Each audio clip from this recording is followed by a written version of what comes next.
तो दोस्तों शुरू करते हैं आज की इंफ्रा न्यूज। पहली खबर जो आ रही है वो है मुंबई मेट्रो लाइन 3 से रिलेटेड, जहां पर आरए से लेके बांद्रा कुर्ला कॉम्प्लेक्स के बीच में ट्रायल शुरू हो जाएंगे नवंबर में इसी मेट्रो लाइन के लिए। और इन्फॉर्म ये किया गया है मुंबई मेट्रो रेल कॉर्पोरेशन के द्वारा। यहाँ पर दोस्तों ये जो लाइन है, यहाँ पर 17 किलोमीटर का सेक्शन जो है उसके ऊपर टोटल ट्रायल्स लिए जाने वाले हैं। और वैसे दोस्तों ये लाइन काफ़ी पहले खुलने वाली थी, लेकिन आप जानते हो कि आरए डिपो में कुछ इश्यूज हुए थे जिसके कारण ये लाइन थोड़ी लेट चल रही है। लेकिन फिर भी बहुत ज़्यादा कॉम्प्लिकेटेड ये प्रोजेक्ट है, उसके हिसाब से काफ़ी अच्छी स्पीड पे ये काम टोटल हुआ है। और अभी यहाँ पर जो है ट्रायल्स के बाद में होपफुली अगले साल तक इसका पहला फेज जो है पब्लिक के लिए ओपन हो जाएगा। अगली खबर दोस्तों जो आ रही है वो है हमारे प्राइम मिनिस्टर के द्वारा इनॉग्रेट किए गए मल्टीपल प्रोजेक्ट से रिलेटेड और फाउंडेशन स्टोन के लिए किए गए मल्टी प्रोजेक्ट से रिलेटेड, जहाँ पर 7,500 करोड़ रुपए के ऐसे कई प्रोजेक्ट्स हैं जिनको शिरडी में अनवील किया गया है। यहाँ पर हेल्थ रिलेटेड प्रोजेक्ट्स है, रेल प्रोजेक्ट्स है, रोड प्रोजेक्ट है, ऑयल एंड गैस प्रोजेक्ट है। सिग्निफिकेंट एम्स यहाँ पर जो है इस एरिया के डेवलपमेंट के लिए होगी। वैसे शिरडी का नाम लेते ही जो टूरिज्म है, जो यहाँ पे मंदिर है, उसके बारे में सबसे ज्यादा लोग बात करते हैं। लेकिन ओवरऑल भी अगर इस रीजन की बात करें तो पिछले कुछ समय में इसका सिग्निफिकेंस बढ़ा है बाकी इंडस्ट्रियल ग्रोथ के हिसाब से भी।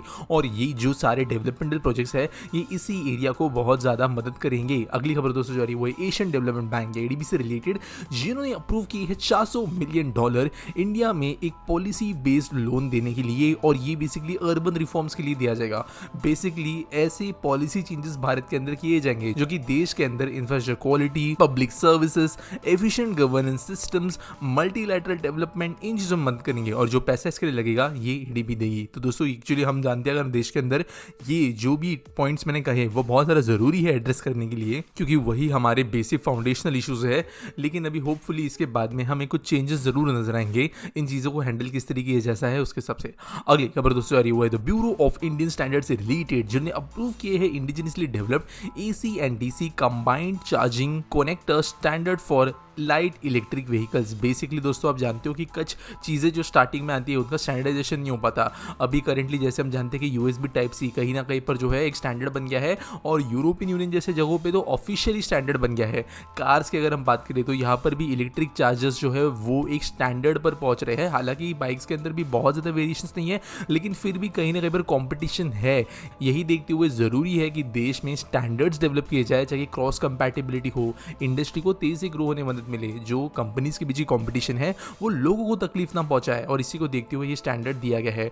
वैसे गवर्नमेंट ने अब तक कोई कंपल्शन नहीं लाया है कि स्टैंडर्ड यूज करने के रिलेटेड, लेकिन एक बेंचमार्क सेट किया है। अगली खबर दोस्तों उत्तर प्रदेश से, जिन्होंने कहा कि वो ललितपुर के अंदर एक बल्क ड्रग पार्क डेवलप करेंगी और 1,000 करोड़ रुपए इसके लिए लगाए जाएंगे। तो दोस्तों यहाँ पर गवर्नमेंट का प्लान ये है कि 1,000 करोड़ तो वो लगाएंगे ललितपुर के अंदर ड्रग पार्क बनाने के लिए, लेकिन इसकी वजह से इन्वेस्टमेंट जो इस जगह पे आएगी वो होगी 1,00,000 करोड़ की। तो ये अलग अलग कंपनीज की तरफ ऑब्वियसली लाई जाएगी। यूपी में कई कंपनीज काफी बड़े लेवल पे इन्वेस्ट कर रही है, तो ये बहुत ज्यादा बड़ा माइलस्टोन भी नहीं। अगर सही से यूपी प्रयत्न करती है तो कुछ सालों में इतना सारा इन्वेस्टमेंट जो है इस एरिया में आ पाएगा। अगली खबर दोस्तों आ रही है वो है देहरादून और मसूरी से रिलेटेड, जो कि लिंक किए जा सकते हैं one of the longest ropeways in the country से, जो कि 5.5 किलोमीटर लंबी होगी। तो दोस्तों ये देश की तो सबसे लंबी बनेगी ही, लेकिन दुनिया की भी one of the longest ropeway systems बन सकती है।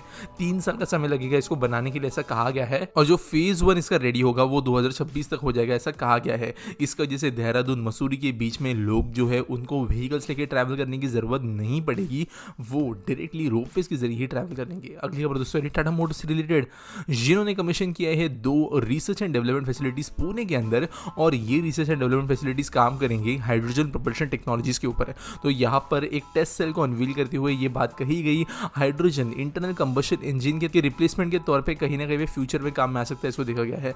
और गवर्नमेंट तो इसको पुश कर ही रही है और टाटा भी अभी इसके ऊपर अपना रिसर्च करेगी।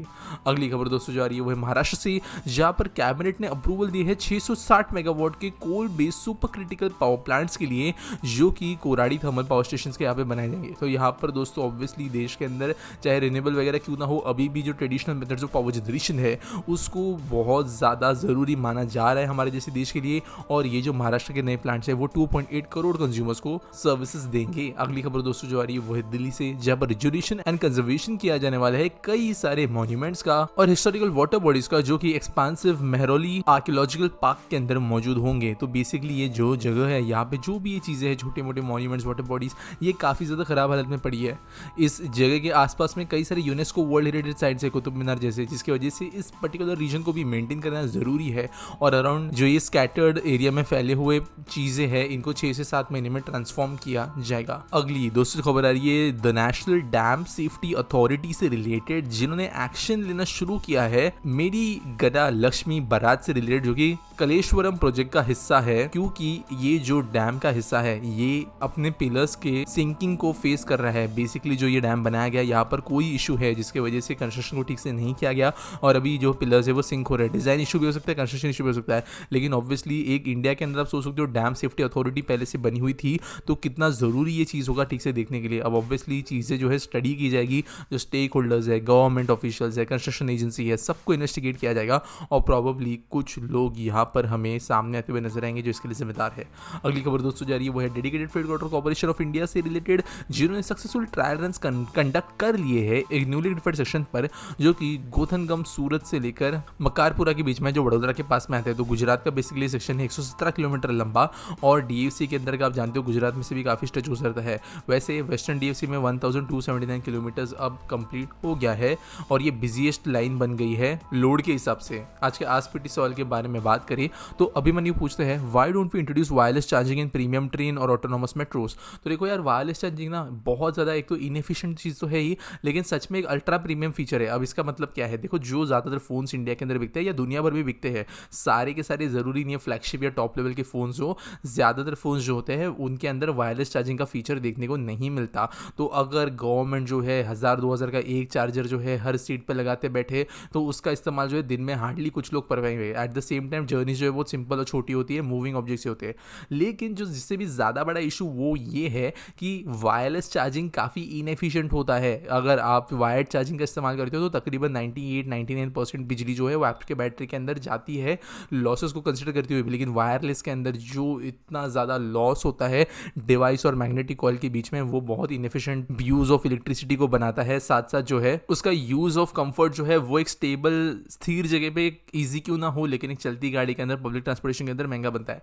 हालांकि कई सारी कंपनीज कॉन्सेप्ट दिखाती है, जैसे रिसेंटली रेल एग्जीबिशन के अंदर भी कुछ कॉन्सेप्ट दिखाए गए थे वायरलेस चार्जर्स के अंदर जो ट्रेन वगैरह में लग सकते हैं, लेकिन अभी उतना डीप पेनिट्रेशन हुआ नहीं है वायरलेस चार्जिंग फोन्स का। एट द सेम टाइम उतना एफिशिएंसी भी नहीं है कि इनको रिप्लेस किया, जैसे कि थोड़ा नॉवेल्टी है, थोड़ा बस दिखने में अच्छा टाइप का फीचर है, इसके लिए इनको प्रीमियम ट्रेन हो गए, ऑटोनोमस मेट्रोज हो गए, उनके अंदर अब तक देखने को ये नहीं मिल रहे हैं। उम्मीद करता हूँ आपको सवाल का जवाब मिल गया होगा। आपके पास कोई सवाल है आप नीचे मुझे कमेंट में पूछ सकते हो #AskPT के साथ में। साथ आपके पास कोई न्यूज़ है तो उसके लिए भी कोई लिंक मिल जाएगी डिस्क्रिप्शन के अंदर न्यूज़ सबमिट करने के लिए। वीडियो अच्छी लगी होगी तो लाइक करना, चैनल को सब्सक्राइब करना। मिलेंगे अगली वीडियो में।